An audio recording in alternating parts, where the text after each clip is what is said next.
اہل بیت، صحابہ اور اہل بیت یہ ڈیفینیٹلی بزرگ ہیں. جو بزرگ ڈیفینیٹلی ہیں وہ صحابہ اور اہل بیت ہیں، یا وہ بزرگ جن کی کتابیں ہیں. سر جن کی تعلیمات تھیں نا، آج وہ بزرگ دیکھیں ہمارے ٹیبل پہ ہیں، کتنی احترام سے ان کو رکھا ہوا ہے.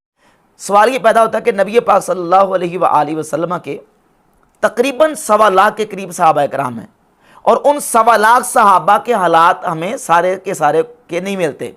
تقریباً 8,000 کے قریب صحابہ کرام یا اس سے کچھ زیادہ ہوں گے جن کے حالات زندگی ملتے ہیں.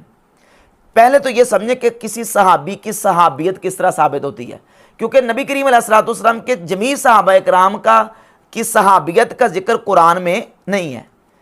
تمام صحابہ میں سے صرف ایک صحابی ہیں سیدنا ابو بکر صدیق رضی اللہ تعالی عنہ، جن کی صحابیت کا ذکر قرآن نے بیان فرمایا. باقی صحابہ کرام کی صحابیت کا نام لے کے قرآن میں ذکر موجود نہیں ہے. اور صدیق اکبر رضی اللہ تعالیٰ کی وہ ذات ہیں کہ جن کو اللہ رب العزت نے قرآن مجید میں نبی کریم علیہ الصلوۃ والسلام کا صاحب کہہ کے ان کا ذکر فرمایا.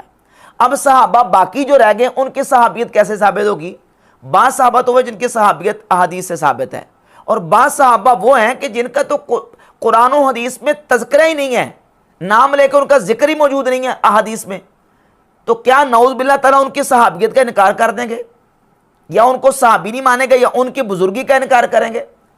اچھا، پھر یہ کہتا ہے کہ صحابہ کرام ڈیفینیٹلی بزرگ ہیں. اس کا مطلب یہ نکلا کہ جتنے صحابہ ہیں وہ سارے بزرگ ہیں.